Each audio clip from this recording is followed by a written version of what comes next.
I mean, so, with a swallow grabbing it by its husk and oh, hey everyone. Welcome to the spoiler room. Yes, so glad you could join us tonight. Very excited to finally have this on the ballot and to talk about. And yes, I know I do the programming, but just roll with it, folks. So very excited that we were able to finally work out to talk about Monty Python and the Holy Grail from 1975 as part of our Over the Hill special year that we're doing as we celebrate 50 years of these films, celebrating 50 years with me, who's turning 50 in July. So, yes, so thank you for venturing down the stairs, pulling up a chair, and popping your favorite beverage with us as we talk movie spoilers. And I have a wonderful crew assembled tonight to go on this quest to talk about Monty Python and the Holy Grail. First off, she is back with us from huge tracts of land. It is none other than Angelique Bone. Hello, Angelique. How are you? I'm fantastic. I just set light to the grill shaped beacon. Oh, so you're trying to lure some knights to your tower, are you? Sure. All right. And also with us, my right hand man, he keeps coming back for more. It is other than Sir Ian of Kicking the Seat. I'm a sir now. I like it. You can just call me Tim. That's probably the one reference I'll be able to make tonight because I finished watching the movie pretty much for the first time about an hour ago. Yeah. Awesome. Yeah. Awesome. Well, so happy to have you both to talk about this classic comedy that is still having some midnight showings around and still talked about today. And at least growing up in the 80s for many of us geeks was like required watching and memorization. So and not you didn't have to necessarily memorize it, but you usually did because after the 10th time of watching it over the years, you kind of get to know the scenes a little. But Angelique, let's start with you.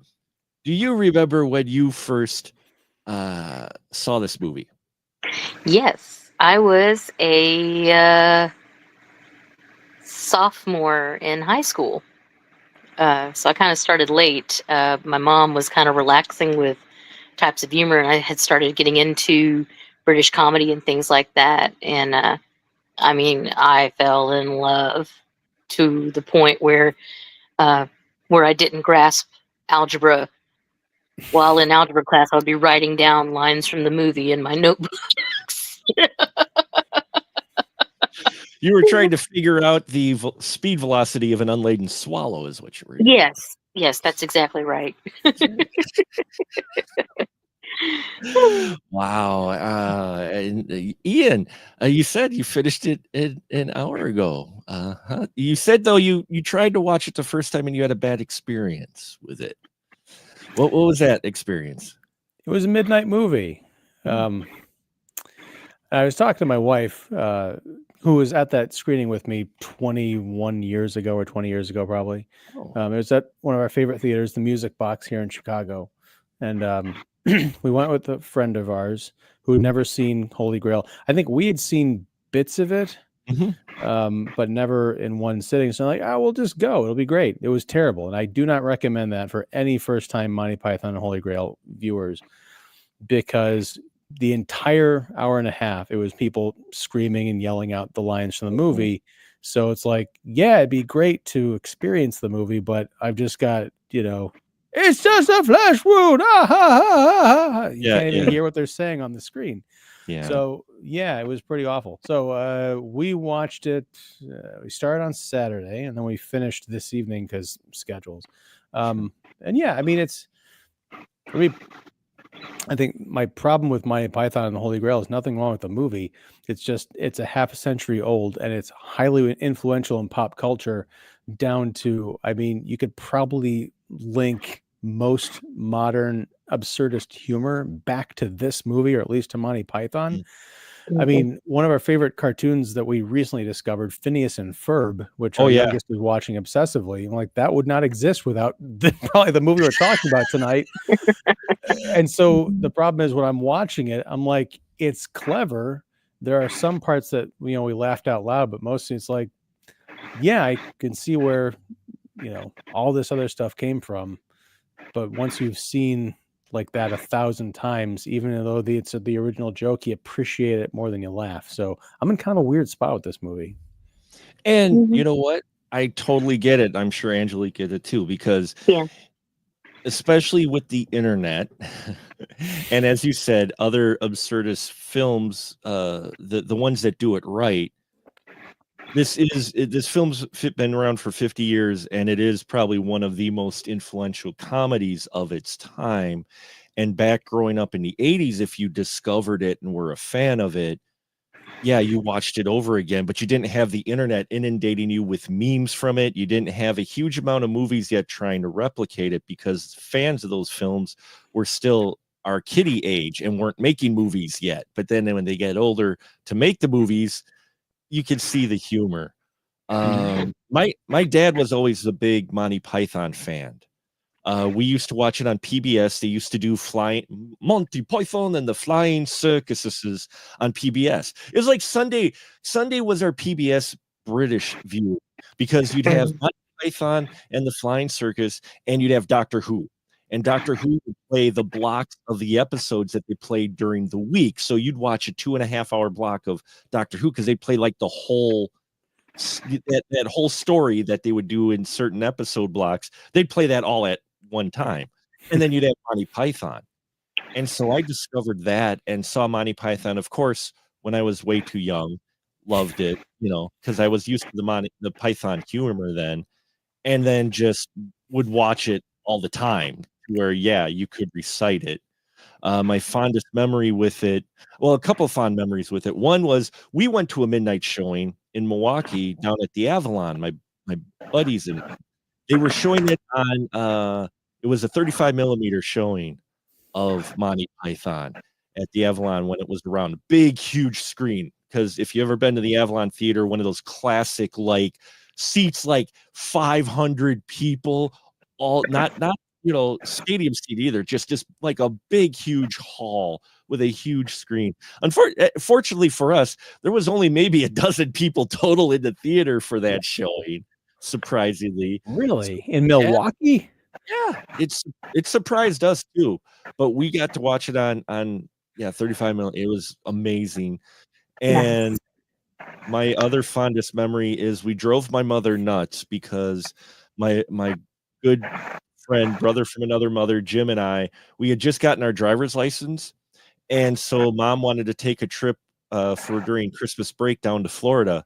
So we decided to drive instead of fly, because we had 3 drivers, her and my buddy and I. So we drove down there, and we recited the entire movie on the drive down there, day one.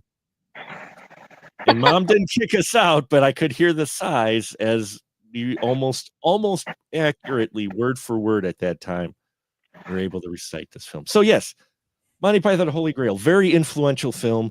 Very excited to kind of dig into it. Angelique, could you give our listeners a little bit of the synopsis of Monty Python and the Holy Grail, if possible? Well, I mean, it's King Arthur trying to return to Camelot.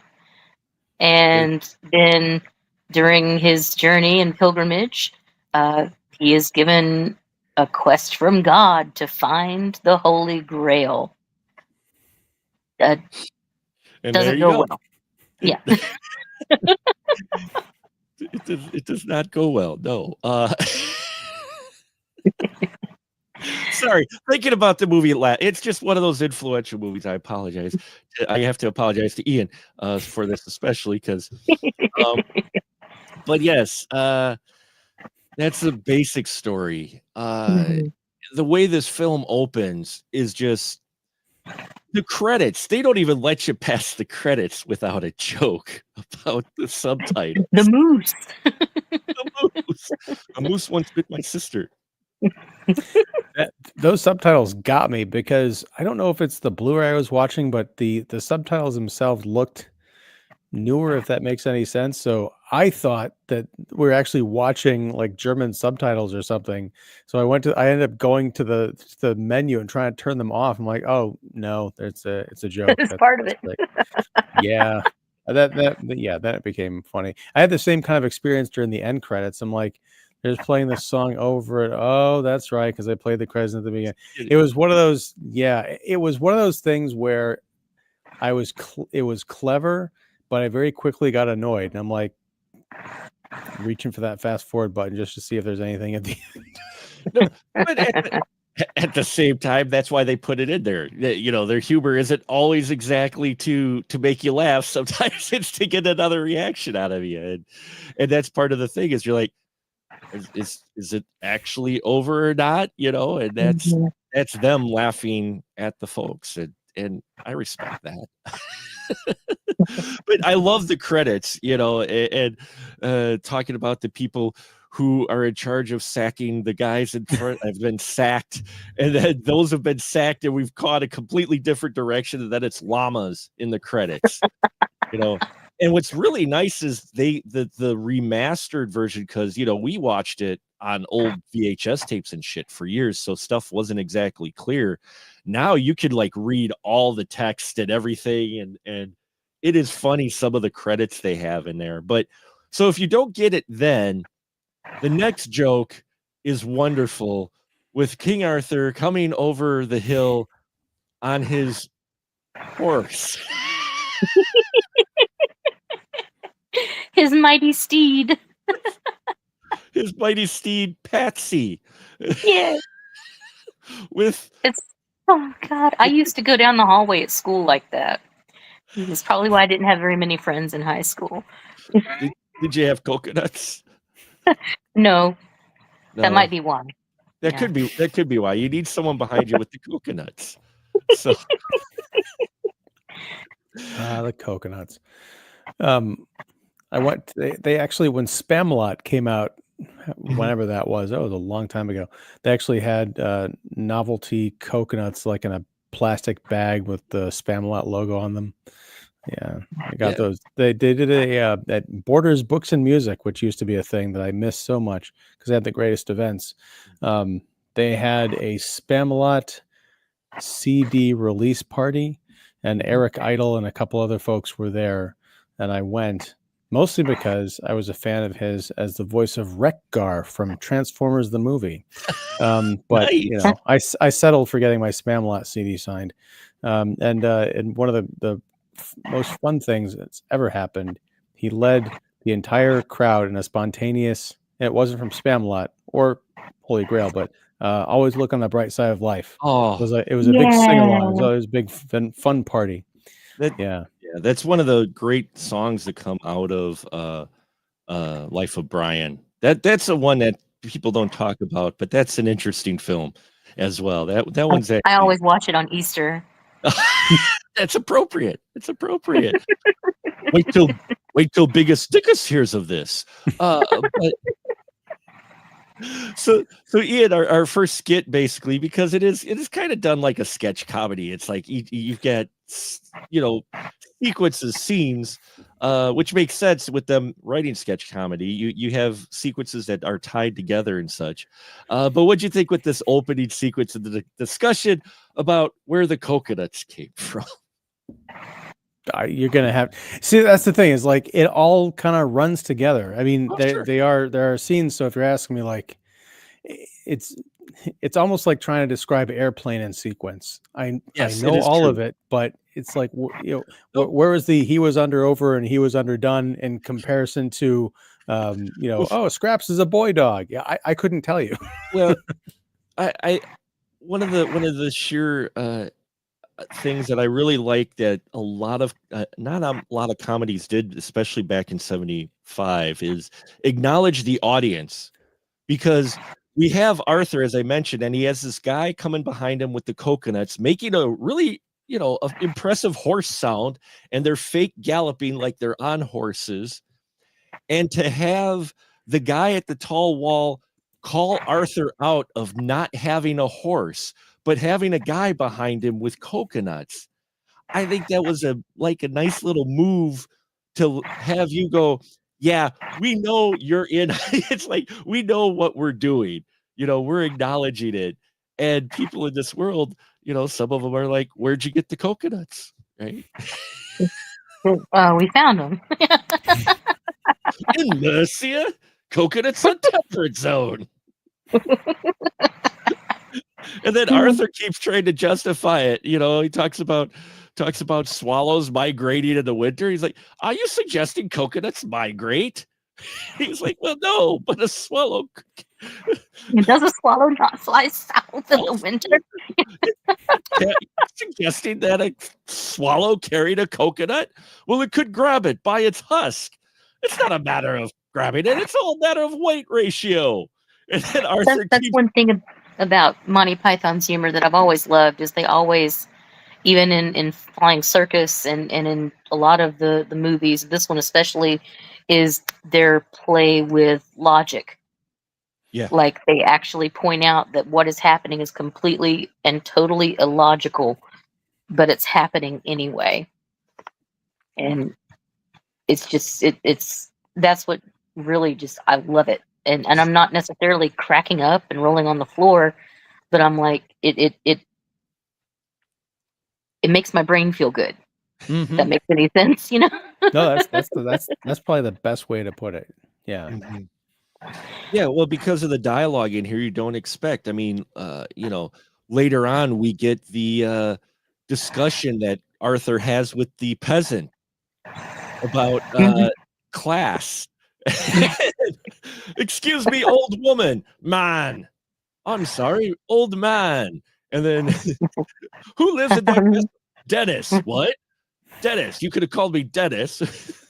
Well, I didn't know you were called Dennis. Well, you didn't bother to ask. And then they get this wordplay. It's the wordplay for Python, I think, for me, that is always I admired. Like you were saying, it's not just some of the absurdist stuff, but just the banter and the play on words and the things that they do.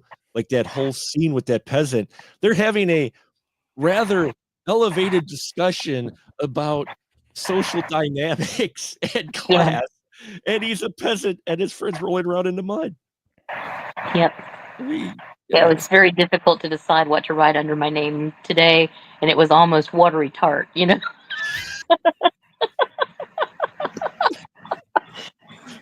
mean, what'd you think of the dialogue in here, Ian? Especially like that whole scene, because that scene, I just love how that plays out, because not what you expect between a peasant and a king. Again, I mean, it was cute, but I mean, it's the comedy trope of juxtaposition, right? Something you don't expect in a situation you don't expect. I mean, it's very well done. And they do that like 2 or 3 times throughout the movie, and I don't know. I think again, I'm not one to critique the great Monty Python and the Holy Grail, but by the time we got to the third instance of like, yeah, they're talking in a modern context and medieval accent, yeah, in time period, I get it, but nothing's going to top the rabbit attack. So yes. yeah, that's where I stand. Yes. No, I'm totally with you there. Yeah, watching it now, like I watched it incessantly when I was younger, and the last time I watched it, like I didn't even have to watch it today to have this discussion. Like I still know it that well. But like 2 months ago, I watched it for the first time in like, I don't know, 10 years. And it was very nostalgic, but at the same time, and I'm probably going to get thrown into a pond for this, but I was bored. Wow. A little bit, and I was watching it with somebody who's one of those midnight movie people who say the lines along with it, like even like, unless it's like Rocky Horror where you're supposed to shout things out. Like even if I know a movie line, I'm not gonna impact somebody else's experience of the movie with me talking through it. And they were like, saying the lines, and I'm like, shut up. Just let me watch the movie. Yeah, a similar thing happened to me with Blazing Saddles. That's that was my flying circus. My parents were obsessed with Blazing Saddles, and I watched it from, I don't know how young I was when I first watched it, but I watched it a lot. And so I grew up with it. I knew the whole thing back to front.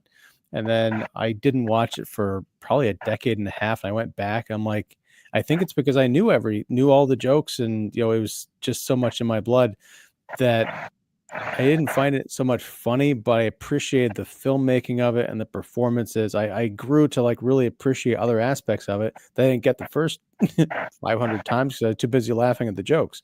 Right. So yeah, it's maybe it's just, it doesn't matter if it's this or the Three Stooges or Charles in Charge. You watch something when you're young and it's like the most amazing thing ever, and then you watch it later and you can appreciate it, but just on a different level. Maybe. Yeah. Oh.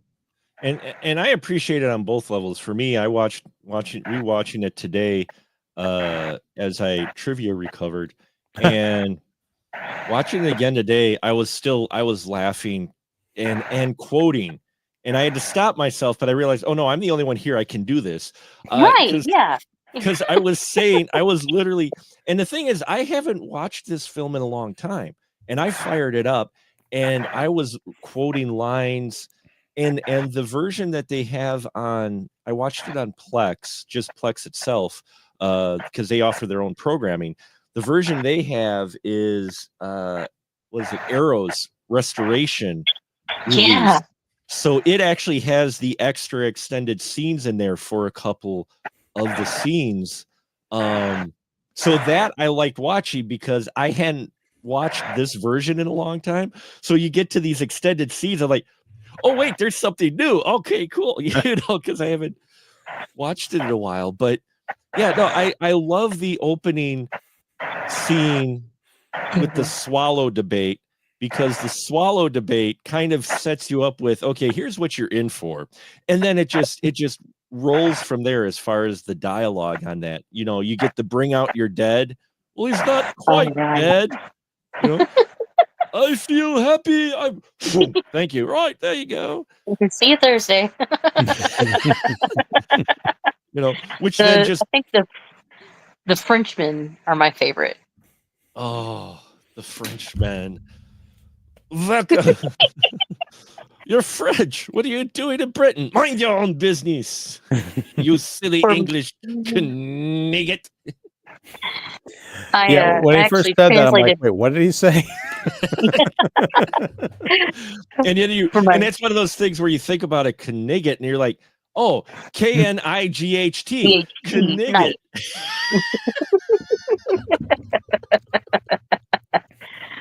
Just the your mother was a hamster and your father smelt of elderberries. Fecund of Ash. What? Fecund of Ash. Oh, I'm so excited. There was a Kickstarter. It's been a couple years in development and they're finally shipping now. But it's a Monty Python and the Holy Grail board game. And it comes with a catapult that you build and little wooden cows and pigs and chickens to launch at the other players to knock them off their quest. And I'm very excited for that to arrive. That's cool. Yeah, the Frenchmen are hilarious. What I loved about the French taunters is well, there too is a fun creative scene, just these things that you, if you're watching it for the first time, aren't expecting these types of things, even as they set you up.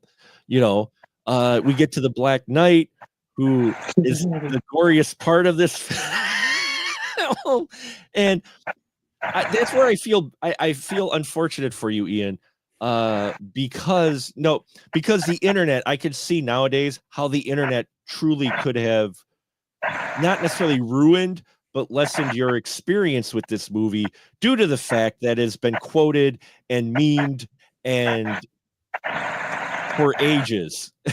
So, especially the French taunters.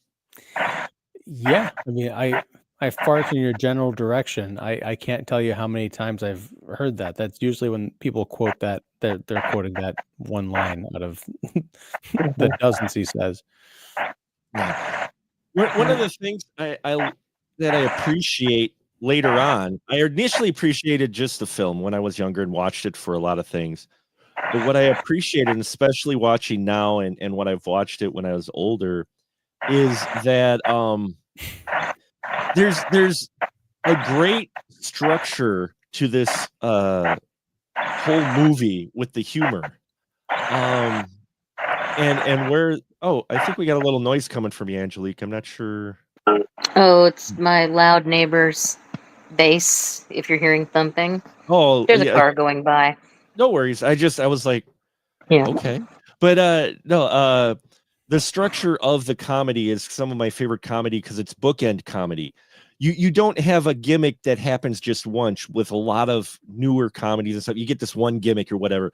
They bring it back around in a different way, but it still is referenced. But they put enough distance to where you almost forget about it until it comes back. Like at the very beginning, we open up with the discussion on the swallows and how coconuts could be carried by swallows and all of that debate. Then you don't get it for a little while later until you get to the witch, where we get introduced to the first knight for it that King Arthur enlists. So there's a little bit of time, and if you catch it as the crowd is coming up with the witch to the knight to debate what they should do with her, he's got a bird with a coconut and a piece of twine that he's it's very subtle, but if you're like, oh, and they have a number of times where there's this joke and then you're not quite catching it until later on there's another reference, either subtly or not so subtle, to where you're like, they bring it back around, and I like that type of humor. The cat being beat against the wall. Oh, to beat, yeah. The carpet. Yeah, using the cat to beat the carpet out, the dirt out of the carpet. That's used more than one. I don't remember that. That's during the Bring Out Your Dead scene. Oh, okay. No, I think my favorite is the as far as the recurring jokes. Yeah. There's the old man who's kind of talking about the medieval legend or whatever, and then he gets killed. And then there's a police investigation, and then at the end of the movie, the police and the head investigator notice King Arthur and his men, and they pull up in a paddy wagon and arrest him. And the last, like the end scene of the movie, is King Arthur with a blanket being thrown over his head, being shoved into the paddy wagon, and then the film just like cuts out, and that's when we get the looping song at the end where the credits would be. But yeah, it's like the end of the Blair Witch Project. Maybe Blair Witch ripped off Holy Grail. That's their version of that guy standing in the corner. For those few who aren't familiar, Ian's referring to near the end of the scene. Well, there's also the other cutscenes in between, but especially at the end of the movie, where they finally find the castle Og, where the Grail is, and we find out the French taunters made it there first. What I love about that, they go across in this big epic scene on a boat, and then after the French taunt them as they go running away, they walked back across the shore. It's like, but yeah, and then we get Arthur arrested. And what's great about that gimmick is, if I'm remembering the story correctly, and I'm sure the internet will correct me, and that's fine, more than welcome. I'm old and got trivia haze, but I think the story with that, if I remember correctly, is they weren't quite sure how to end the film. So the scenes with the historian in that were put in later to build up the guy arresting him, because they weren't quite sure where to go with the film as the guy were chasing the, they're like, we're not quite sure. So they came up with that, and it actually works. But yeah, that's what I love is, and you look at this and you go, yeah, this is the template for pretty much most of your better comedy films going forward in some way, shape, or form. You've got hints of Zucker Brothers in here, getting hit with those gimmicks, like just one after the other at some point. Family Guy, if you want to look at cartoons. I mean, in every decade since this came out, there's its own satirical stamp. I mean, I recognize a lot of this from Mad Magazine preceded Monty Python, but I don't know for sure, but I would have to guess that Monty Python might have been influenced by the absurd humor in the pages of Mad Magazine, just bringing that to to the screen. But yeah, it's all a heritage. It's all a language of humor that's very rich and very funny. Yeah, again, we got to talk about those rabbits. Or that rabbit. Well, we'll get to the rabbit. We'll get to the rabbits. That rabbit's dynamite. The rabbit is wonderful. Yeah, that's like the epitome. But we'll get to the rabbits. But before we get to the rabbits, we got to talk about a few of our knights here, including Sir Robin. I love Sir Robin.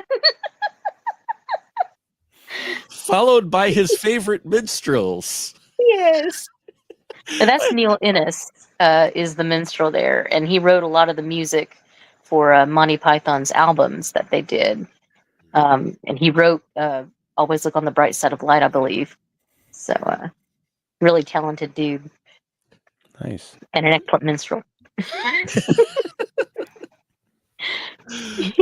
Well, I just love the minstrel because Sir Robin's the one that comes across the three-headed knight or the soldier, and they're having that debate, and they're all talking about how brave he is. His minstrel's singing out his praises of how brave he is, and then it's like they're talking. He's just about to face this three-headed giant, and the three heads are just debating whether or not they should kill him. And then by the time they finally decide, he's running away. And I just love the song. Bravely ran away. When danger reared its ugly head, he bravely turned his tail and fled. Brave Sir Robin turned about and gallantly he chickened out. Well, did you ever see what was on his shield too? Is a No. chicken. His shield has a chicken on it. What I love is the book themes, the little interstitial book, and it's like, who bravely wet himself while fighting the chicken of Ewing or whatever. Well, that was Eric Idle, and he was also at the very end when at the rabbit scene, he had messed his knight's soiled his armor. Yes, soiled his armor. He did it again. So yeah, that actor has a history of soiling himself in this movie. Himself. Yeah, this whole thing. Yeah, you look at this and you're like, when I watched it this time, paying attention a bit more than just enjoying it. Its structure, you could see really where the Zuckers. You mentioned Airplane, Ian. You look at the way Airplane flows, and it's like that template from Monty Python as far as how to structure your jokes and just keep going and just keep, and the dialogue, especially the play on words in that, you can see that influence on the later parody films quite a bit. I mean, talk about a time. I would love to have been in the theaters when you get Blazing Saddles, Young Frankenstein, then Monty Python and the Holy Grail. Like all within a span of just a couple of years. Well, I mean, I almost hate to bring these up, but I mean, there were comedies in the 2000s that I attended, like opening weekends, and people ripping up the seats. I mean, you had like Borat. I mean, even Scary Movie, the first one.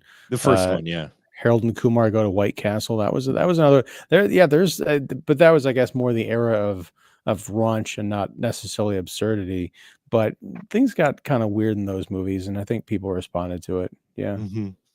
Well, there's Something About Mary is another one. Yeah. That was, that was a big one as well.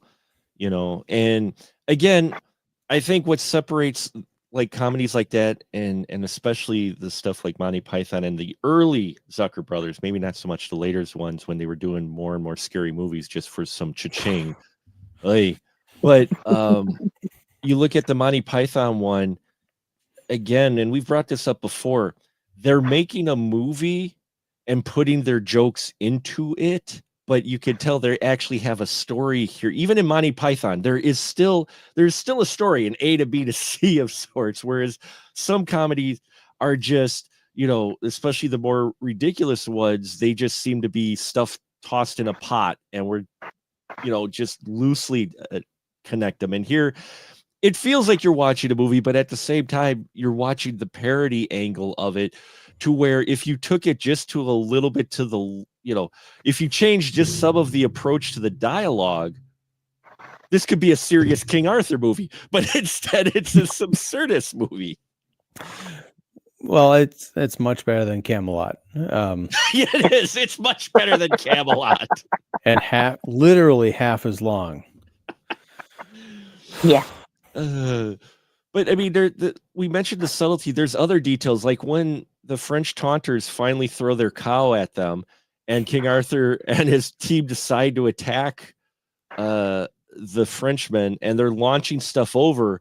One of the knights, I think it was John Cleese's Sir Lancelot, actually makes it up to the castle, and you can see him in the background hitting the castle with his sword. I never caught it like the first few times I watched it. Then I watched it one time, and I like, oh yeah, no, he makes it all the way up to the castle, and then he's starting to chop at the castle with his sword, and you're just like, oh my god. And then we get the Trojan rabbit, which was You, me, and Lancelot hop out of the rabbit. Wait, who jumps out of the rabbit? Me. So Galahad, and I love it because Lancelot just sits there and goes, he figured out before others, and he's just shaking his head. And he goes, struck the huge wooden badger. Oh, yeah, that was good. Oh, and and then like I said, Black Knight is always fun for your gore humor of, oh, just a flesh wound. I'm invincible. You're a loony. And it just goes on. From there, you get Galahad going to the Castle Anthrax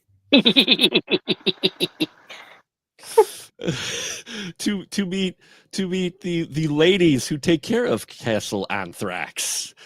And it happens to be Sir Galahad, who states at one point, as he's laid on the bed and the two doctors come up to inspect him, he goes that he's chaste.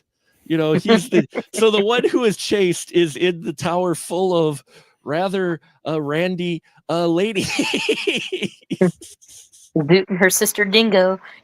The twin sisters. Yeah, and of course he gets rescued, and he just doesn't want to go. No, there's just too much peril. Well, I love that whole scene because he stays chased for so long, and then he sit there and they go, "Oh, wicked, naughty Zoot, she needs to be punished. A spanking. And after you spank her, you will spank me too. And then the oral." And then then she goes, and then the oral sex, and he goes, well, I guess we could stay for a while. And then that's when he's rescued. He's like, nope, you can't stay. It's too perilous. He's like, I can take him. And they're like, I can take him single-handedly. Yes, let him take us single-handedly. And he goes, there's only 150 of them. Just the end where she's like, oh, shit. And I just love when he goes, I bet you're gay. No, I'm not. I'm not. And with us, joining us is another night of the Spoiler Room table. It is Katie Glidewell, the blonde in front. Hello, Katie. Hello. Tonight I am the Enchantress Timbeth. You are the Enchantress Timbeth. I like that. Yeah. And we have to go out to Sir not appearing in this podcast. Joe could not make it tonight, so we appreciate you. You're here with us in spirit, Joe. But Katie, yes, we've been diving in, and we'll keep going. But first, let's get you. Remember when you first saw Monty Python? So I first saw Monty Python. Well, I first saw this movie in college. And there are two times when, and I can specifically remember there are two times in my life when it's like people have hyped up something for so long and I like watch it and I don't get it, and I think that the world is just like, I don't understand what's going. Did I like go into like some sort of like weird universe or something? I don't understand where everyone's going on about this, because Monty Python, when it was on MTV, I didn't get it. It wasn't my thing and stuff. Same exact thing with Napoleon Dynamite. Just didn't understand, didn't get it, hated it. And then I hit college and I watch Meaning of Life, and I'm like, oh, okay, yeah, no, this is some funny shit. Okay, why did I waste all that time hating it so long? It's like, I don't know if I just had to like go from child to like adult or something, and it was almost the exact same thing with the Napoleon Dynamite. It's like when people it's like, this is a stupid movie, I hate it, I don't know why you guys are talking about it. And it's like, remember this scene? I'm like, yeah. Remember this scene? Yeah. I'm like, okay, I'm gonna watch it again. And then it's like, okay, yeah, I get it. This one though, from the get, like, Meaning of Life was the one that really sucked me in to Monty Python. I just loved it. And then watching the Holy Grail, I was like, and I'm a goner. Like, this is my thing. Like, they would have like this little cable station on in college where we could watch like all these different movies. We didn't have to pay for it. It was like a part of our dorm. Thank you, Mizzou, because I did not realize how much that changed my life until like way down the road, when I would watch some of these things. Like, what are you watching? It's like, it doesn't matter. You're not going to like it. I'm going to like it. So shut up. And yeah, I mean, I usually quote this film. I mean, definitely, if not once a week, I mean, definitely once every 2 weeks. I mean, anytime anyone gets hurt, it's always like, oh, it's but a flesh wound and stuff like that. And and the rabbits, and like, run away, run away. It's like, brave, brave Sir Robin. He runs and runs and runs away. No, I didn't. Shut up. Shut up. So yeah, I once this hit, it's like I bought the VHS. I watched it again like so many times last night, and just forgot. I forgot the Enchanter Tim. And I don't know why. I mean, it's like, I'm watching this, I'm like, Jesus, why did I not?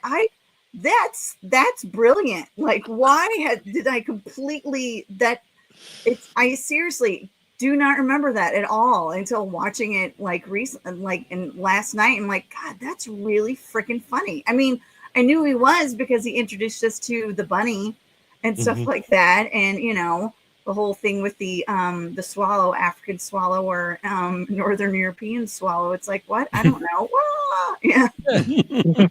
Well, and again, that's what we were talking about earlier. I think why this film just is my jam, because I love what I call like the bookend humor or whatever, where you have one joke or something referenced, or even a story. It doesn't have to be a comedy. If you got something that happens at the beginning and then it comes back around and it's maybe a different variation, but they address it again and it ends up playing a key part into something like this, it's because that's how Arthur gets across the bridge, is because of the conversation he had at the beginning of the film about swallows. Mm-hmm. So it comes around. Or the old knight the old man from scene 24 is well, and just even in the beginning, the whole thing, it's like, I mean, now I want to go to Sweden. Is it Sweden or Norway where they have, all those different things? It's in Sweden with their nice lakes. Yeah, the nice lakes and all that stuff. It's like, so the people who were supposed to sack those people, they got sacked, and now it's like, and then it's like the strobe lights. I'm like, see, you can't. I don't know if you could do that now, because they're going to have a major warning. That people are going to freak out. I actually, my wife and I looked at each other when that came on, and we're like, "Ooh, that's a." I know. It's like, of all the things in the film, it's like, oh no, that's not good. Yeah, they could do that. They probably have to come up with something a little different, because it could be triggering in many ways. in many ways. Trigger warnings. Just have a trigger warning. Yes. But I made sure to wear my bunny ears. I saw you wear your. We will get to the bunny. I promise. There's just a few other. I mean, because as we mentioned, this is like a series of skits, just strung together with a common theme in that, but done very well. I mean, sent on side quests like our Knights of Me, who said, Lord Arthur, Are you saying me to that old woman? it's a word that you cannot hear. And they send King Arthur, they want him to get a shrubbery. Shrubbery. What's really great about that is when they build up the knights as being dangerous with this dangerous word knee, and then they put him on a quest for shrubbery, and he's like, what? Like, wait, you want to be? Yes, only one up a little higher, with a little path, maybe from a path. and yeah, they meet Roger the Shrubber, who shrubs. Yes. And then when they get the shrubbery, they're no longer the knights who say knee. They're the knights who say icky, icky, icky, patang, zoom, boing. I don't know. And then you get the little guy in the corner that goes, knee. And they can't hear the word it. And of all the words. Yeah. I mean, what is it? No, you said it again. No. Oh, no, I'm saying it. I'm saying it. Again, it's their big thing is definitely, while they are visual comedians, their big thing is all wordplay and dialogue. You just have to sit and listen to the dialogue, because it just the back and forth and how they play with it, I think is why it's quoted so much, because they're working on a limited budget too, so they don't have too many effects until after the nights are done.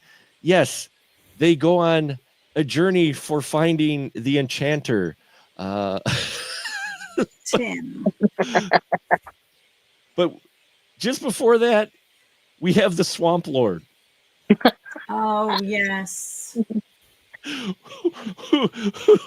is another side quest for our Tale of Sir Lancelot, who goes rescues someone from a castle. Who gets his servant gets shot in the arrow with a message by the Swamp Lord's son, the prince.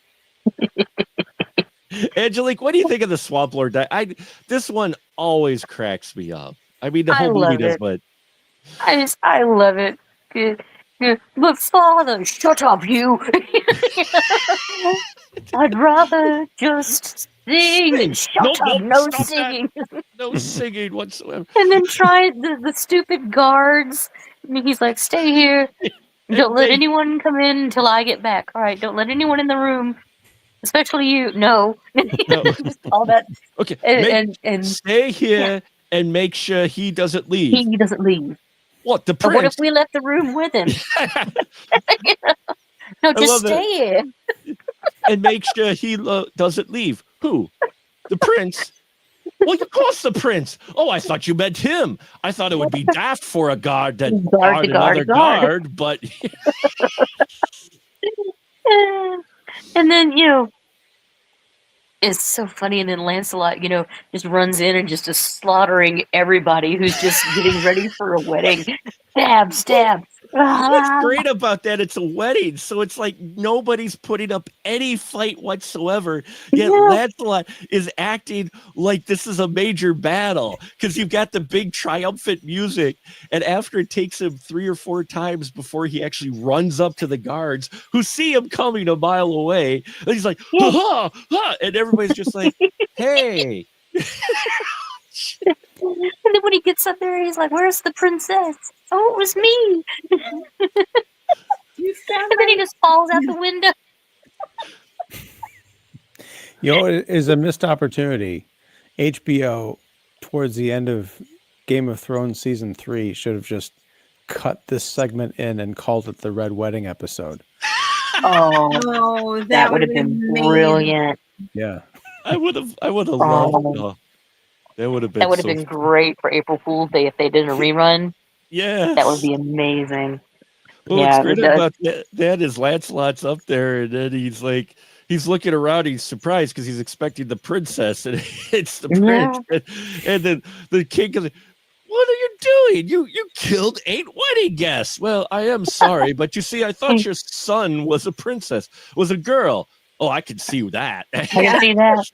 I use one of the jokes from this scene on my tours when I'm giving it, because there's a hotel here in the historic district that was originally a livery stable that burned down, and they built another one in the same place, and that one burned down. Then they built a third one, and that one stayed up.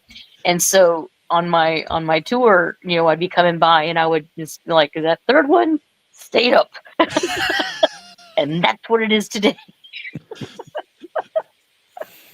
"They thought I was daft to build a castle in a swamp, but I built it all the same. That sank into the swamp, but I built another one." That one burned down, fell over, and then's taken to the swamp. And it's even in that scene after they come, the king and Lancelot come out, and the king cuts the rope that is because as the king and Lancelot are talking, his son's making this blanket rope. He goes, "We can leave out this way," and he crawls down, and as the king's talking, he doesn't even miss a beat. He pulls out his dagger, just cuts the rope. The prince is dead. No, I think he's okay. No, he's pretty. It's like, no, I think he's getting better. Oh, the father, the dad, because the Swamp King's whole thing, and that's what I love. There's all these little subplots. The Swamp King's whole thing is he's married and set off to the princess with huge tracts of land because he's got a swamp. So he needs someone with actual land, and that's why he's married. So when Lancelot's thrown wrench in the works, they make their peace, and as they're coming down the stairs, I love how the king is having a conversation with Lancelot. "Oh, I'm going to knock out this wall here, and I'm going to put up some," and they're like, "Oh." Lancelot starts to slaughter again, but they're talking about the dad, and he goes, "And I'd like to thank her now that her dad's dead." And yeah, that's where he's not quite dead. Again, bringing it back around from the joke with the cart earlier with "bring out your dead." They've got it again. And then, "Well, I think he's getting better." And then he's like, "And her father, her father, who seemed to suddenly find a way to get better, felt the icy cold hands of death upon him. He's dead now." Oh, yeah. And he talks about how he hopes he gained a daughter and hopes she thinks of him as a father in a loving and a legally binding way. And yes, then we go through they give their animator from Monty Python a chance to show his art with taking the trip, and where winter set in and they had to eat Robin's minstrels, and there was much rejoicing. Yay! But the Tim and the rabbit skit has to be the rabbit skit, like you said, Katie, is probably the most famous. But Tim, you do forget when they meet the Enchanter Tim. Ian, what'd you think of Tim and his showing off of his skills for no apparent reason whatsoever? It was another one of those situations where I was impressed more than I thought it was funny. He's blowing stuff up. They see these explosions in the distance. They make it over to, they see this like the weird wizard guy with horns, and he's just like pointing and things are exploding. And then he's got a staff that's sort of a flamethrower, and like, yeah, that's interesting. I didn't think it was quite funny, but yeah, Tim is the name of this guy. You think it's gonna be Mephisto or something like that. That's very good. Yeah. There are some who call me Tim. And again, our characters roll with it. And I think that's what is one of the charms of this, is that everybody's in on the joke except Arthur's people. Arthur's people, this is their world. But everybody else, you looking at it going, this is utterly ridiculous, but they roll with it. So they immediately address him as, greetings, oh Tim. And you're just like, it's also nice to see, because it was John Cleese, right, who played Tim. Yes. And then I love that you've got the very small number of Monty Pythoners in this movie playing a whole bunch of different roles, sometimes in the same scene, just using creative cutting to make I know we're getting to the chicken, but with the whole thing about the holy hand grenade, and you've got Eric Idle, I think, playing 2 parts there, and then he was also as a monk who was reading the Joseph of Arimathea carving like a few minutes earlier or whatever it was. Yeah, it's just it totally works. You never think, oh, that's the same guy, because the other thing is the makeup in this is the makeup and the costuming is just, it's wonderful. Well, the costuming is great.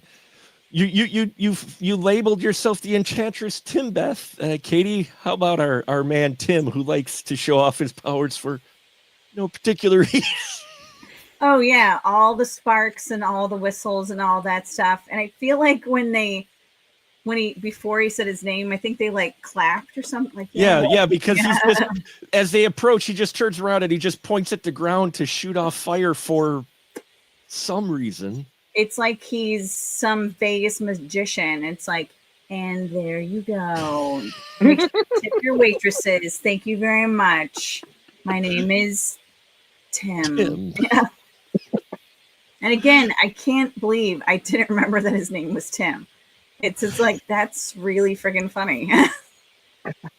Did you like our Enchanter Tim, Angelique? Oh yeah. I mean, if you've got those kind of powers, why not show them off, right? Right. Whenever I see that scene, it reminds me of Dungeons and Dragons, when you have a specific character who suddenly's got a bunch of like they just leveled up and they got some really cool spells and they just want to use them for no particular reason. I cast Fireball. You're in the tavern. I cast Fireball. And yet even Tim, with all of his powers, is scared of the evil, most vile, with big, sharp, pointy teeth. Our rabbit scene, Ian. Look at the bones. Tell us, our folks, about our rabbit. I mean, we've built up to it all evening. There's not a whole lot to tell, except they come upon, because Tim tells them of this horrific beast, and there's the skulls and the bones of hundreds of men that it's defeated in this cave. And they finally make it over to the cave, and sure enough, there's bones everywhere. There's a little cute bunny rabbit.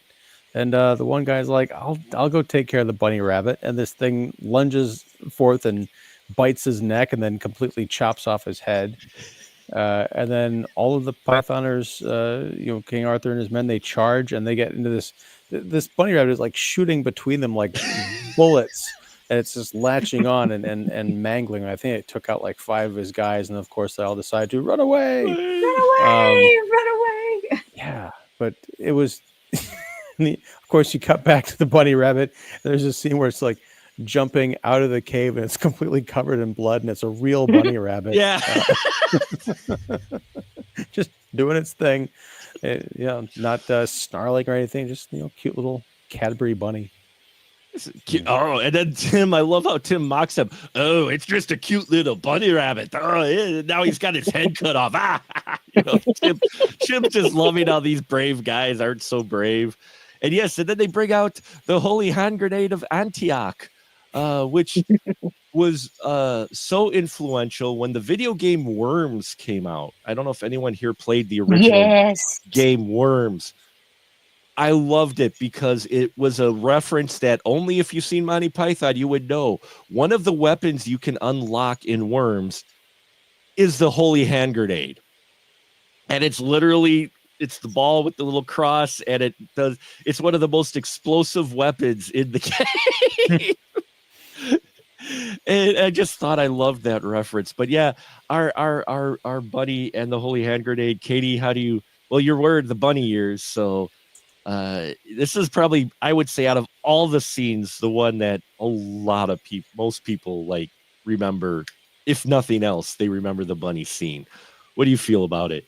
I mean, the bunny scene, it's like, the whole build up and with the cave and everything and just all the, the bones. And then you see this precious, cutest little white bunny. And it's like, wait, what? But it is like Ian said, when it lunges at the throat and then just the blood starts spewing and stuff like that. And then it's like it's an actual bunny. I mean, not when it lunges at the throat, but it's like, licking its little paws and stuff like that. I'm like, what's something that you would, I mean, it's kind of one of those like, in Ghostbusters, like think of something that would never hurt you. And someone's like a bunny. Someone thought of a bunny and that's what it is. And that's, that's the Mad Lib of Monty Python. Yes. Do you like our bunny, Angelique? Oh God, I love it. I love it so much. Like I'm a Night of the Lepus fan from way back, and seeing another killer rabbit, just yeah.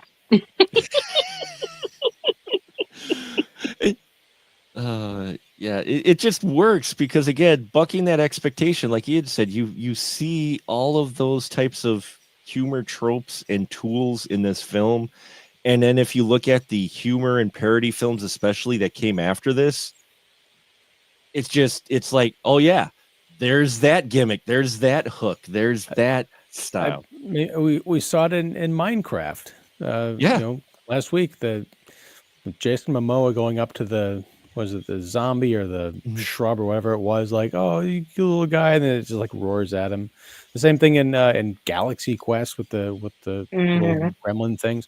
Yeah, again, half-century-old movie now. That has been influential since it came out. It's pretty amazing. One thing that we haven't mentioned yet, we've talked about Patsy, the coconut assistant. Yes. We've talked about the animator who passes out.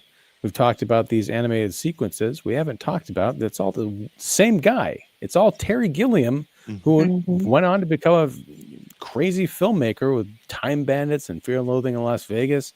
I think he's credited as a co-director on this movie, and it's weird because just as you see the different cast members kind of wearing these different hats in terms of playing different characters, you've got this guy who shows up as Patsy, and then he shows up for like 2 seconds as the animator who falls over of a heart attack, and they look totally different.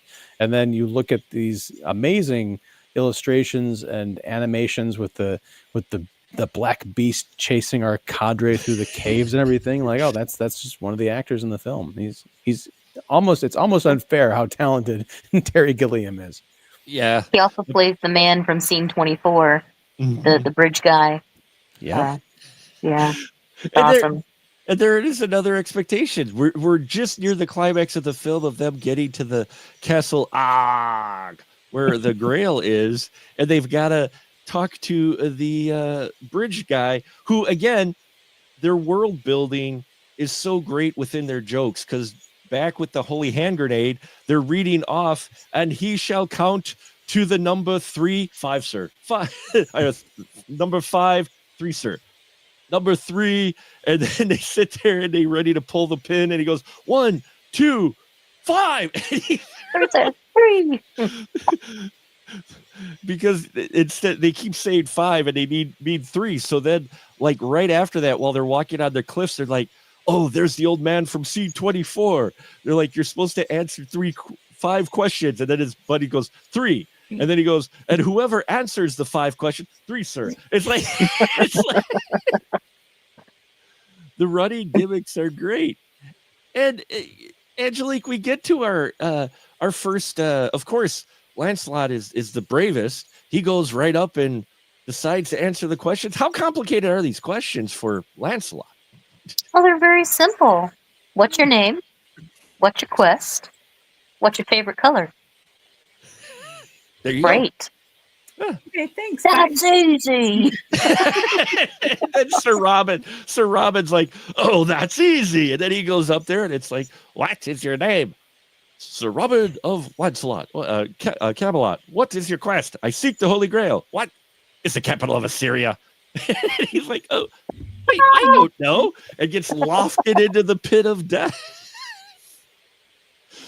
And again, our bookend humor, he comes back around and the old man on the bridge asks Arthur, what's your name? What's your quest? And he goes, what is the velocity weight of an unladen swallow?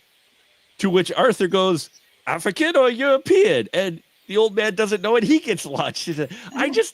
For some reason, I just love how smart that actually is. You appreciate nowadays that they wrote this with a path to where it comes back around and serves more than just one gimmick purpose. Here, it actually is vital to Arthur making it across the bridge. It just occurred to me, this would have been 8 years after this movie. Do you remember that TV show on Nickelodeon, You Can't Do That on Television? Yeah. Mm-hmm. I don't know. And then the slime comes down. Yeah. Or you say the word water and you get doused with water. Mhm. Wow. Damn. Yeah, right? You keep thinking about just, it had to have, this film had to have influenced him. And then we get the gimmick that you liked, Ian, so much, the historian getting killed and our cutscenes of the police investigating the murder scene. And then when Arthur and Patsy, when they get across the bridge, they're like, where's Lancelot? And they're looking everywhere, and suddenly Lancelot's being patted down by the police. Well, and when the historian gets killed, isn't that the only time they actually use a real horse? Yeah. Yeah. Mhm. It's the one scene where That's they right. use the horse, and it's like, and then the rest of it's coconuts. Like, where'd you get those coconuts? Like, they migrated here? Like, wait. I mean, it's like, never mind. I think we need to answer that. Yeah. And when they're going over the bridge, I love the fact that it's like, what's your name? What's your quest? Because like Lancelot answered it first. It's like his favorite color is blue. Yeah. And then I forget the third person. It's like, what's your favorite color? Blue. No, yellow. Ah! Oh, yeah. Yeah. And it's like, what?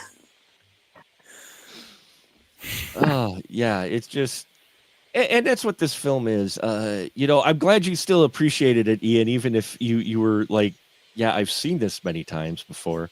Because even if you're in that camp, you watch this and you see so many comedies afterwards. And that's why I love going back to some of these old films, is like, you look at this going, yeah, I've seen where this came from, now I know where these jokes, this approach comes from, because Monty Python did that even in their sketch comedy show. I mean, they just bringing it to the big screen, and thanks to this movie, it really introduced American audiences to them.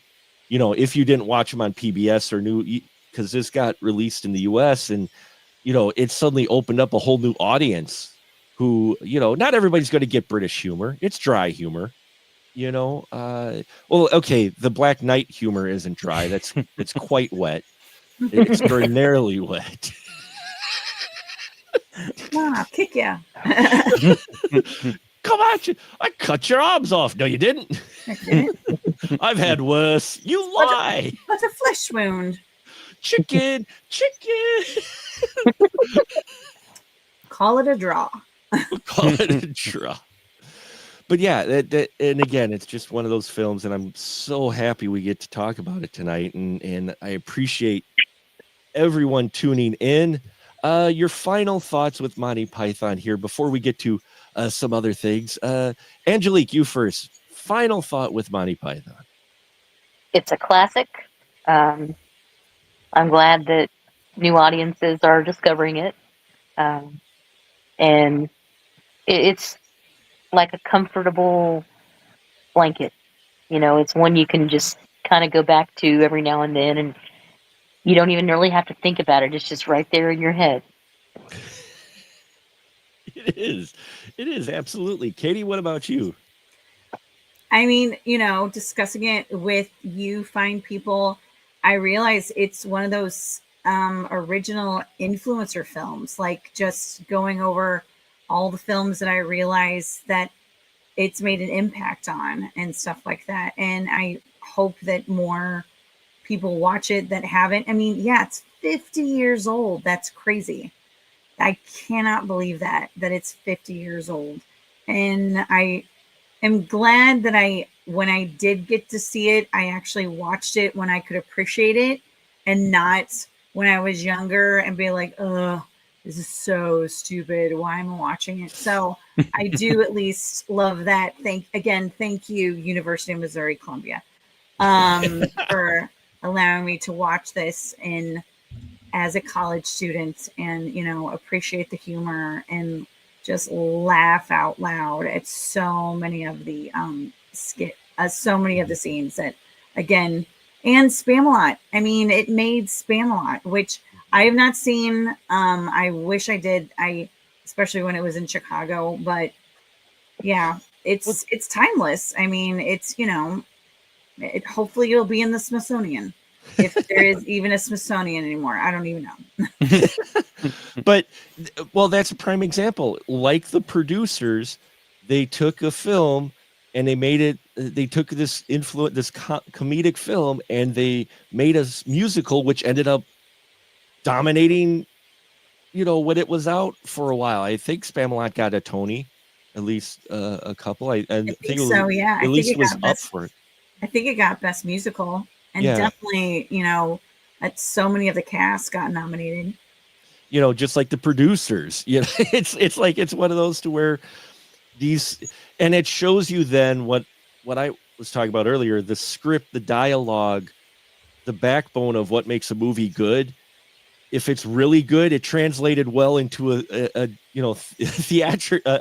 stage play. It went from movie to stage play, but it works because that script is so well crafted that you can do that, and I think not really lose anything to it. Ian, what about you? I know you mentioned you still appreciate your final thought with Monty Python and the Holy Grail. Watch it. Watch it, but don't make your first time. Don't make the mistake I did with my first time and watch it at a midnight movie. No, watch it at home with a friend or with a couple of friends who know how to watch a funny movie and not destroy it for first timers. Yeah, it's very funny, very influential, as we discussed, and very well acted.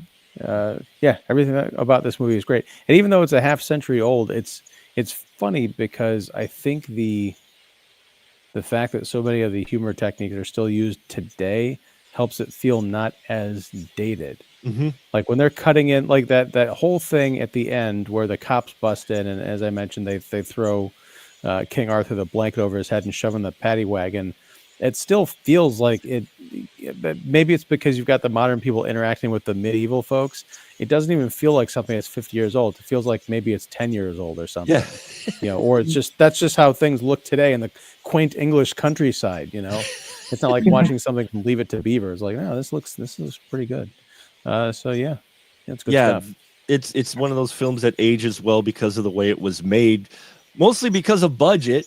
But in that way, it actually helped them, I think, because it even a lot of the humor in there, there's very little that's specifically for that humor, except for in the credits with the signature from Nixon, talking about how none of the events in this represent anyone living or dead, signed Richard Nixon. Outside of maybe that joke, the rest of the humor in here still works because it pretty much isn't necessarily directly of that time. It is more general people jokes and dialogue jokes than specific culture jokes like you do get, where you'll watch it. Like some of the films from the 80s and 90s I love, but at the same time you watch them and you're like, that's funny. But if you watch it with someone who was born after 2020 or not 2020, but after like 2010 or, watching with a 5-year-old. Well, sure. Why not continue that 80s tradition of showing films inappropriate for children?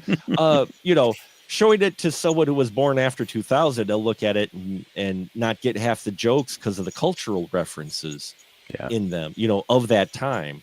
So that they don't have that in here, I think helps it as well. So Yeah, there you have it, folks. Monty Python and the Holy Grail. Thank you for all the wonderful folks who tuned in, including Wisconsin Death Trip and Joe Jawson. So happy for you all, folks, to tune in. And yeah, I'm glad we talked about it. It's turning 50 like me. And well, you know, since this is an Over the Hill episode, we got a little housekeeping to do. So with that, we get the Wheel of Random. We don't have many on here now, but we get to find out what May's theme is going to be. This month we are round table, so it is films dealing with King Arthur. So let's see what May's going to bring. Very excited here. We've got what we got left. We got Rockin' World. We've got a captivated audience. We got All Legs. We got Carradine Carnage. We have Skate or Die, and we have Totally Committed, and finally Artificially Yours, and yeah, Rockin' World. So let's see what we got. Round she goes. Fun. And how appropriate. Ooh, Artificially Yours. Artificially Yours. When does Megan 2 come out? Is that next month? I got a week off. Yay. No, we are not covering Megan 2. But it's appropriate that next month is Artificially Yours. What does that mean, Mark? Well, Artificially Yours is one where we're going to be talking about films that involve artificial people. Oddly enough, one of those films will be Blade Runner, which was our trivia movie this past. So we'll be watching a Blade Runner. We're going to be looking at I'm Your Man. We're going to be looking at The Stepford Wives from 1975, which will be our Over the Hill film. Love it. And we'll be watching the remake of Stepford Wives from 2004 to compare the two. I definitely look at got a Ian. week off. Ian's going to say, yeah, I'm sick that week. I won't be here. I'm so there, though. I'm so there. So, yes. So we're looking at 4 films involving synthetic folks that I thought would be interesting to cover that are in the vein of the Stepford Wives specifically. So look forward to that, folks. And now, as always, this is the time where I give my crew the license to shill. So please go ahead. Katie, your first license to shill. You can find me at The Blonde in Front on Instagram, Facebook, YouTube, TikTok, and also as a guest on different podcasts, which I put on my Instagram and Facebook, and like and subscribe and share on all of the vlogcasts and podcasts that I'm on. Awesome. And Angelique, you got anything? How's Frank? How's the Frankenbeans coming? Frankenflix is coming along. I'm writing and trying to decide how I want to shoot things, and I'll be looking for editors to help me with video stuff and some effects, because you can't show an actual Frank on the things that I want to broadcast on. So I'm gonna put hot dogs over the appropriate you can show the hot dogs. You can't just show the hot dog that's from the film. So, that's what I'm talking about. Yes, yeah. you got to be careful, and I don't want to scandalize anybody. Sure you do. Don't lie. Of course you do. I do want to scandalize everybody. Dang it, Mark! You're not supposed to call me out like that. I'm sorry. Yeah, sorry. I'm steadily banging away at it, as it were, and it's coming. It's coming soon. Fantastic. So, look forward to when it hits. And Sir Ian, the floor is yours, sir. I am Ian Simmons. You can catch me at Kicking the Seat, which is at kickseat.com, and right here on YouTube, and doing weekly roundtables and interviews and movie reviews and all that good stuff. And Wednesday, I'll be talking about The Amateur at 8 p.m. Central, a movie that I think I've already forgotten. I only saw it a few days ago. So, tune in for that fun Yeah.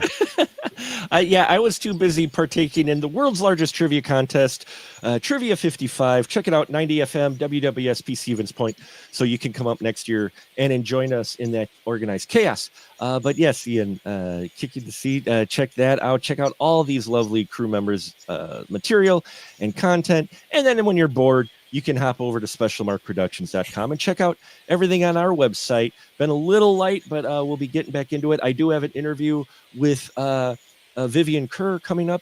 She did this wonderful film called Seance, which I got to talk to her about, and it's a very interesting film, and kind of a horror thriller with a little bit of gothic romance and that on it. So that'll be coming up soon.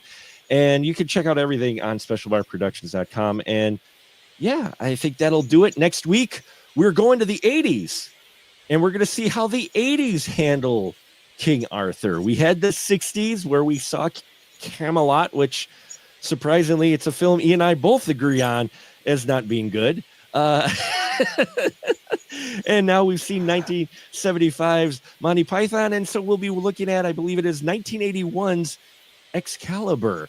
So prepare yourself accordingly for that, folks. And until next time, we'll just say good night, everyone. Good night. Good night.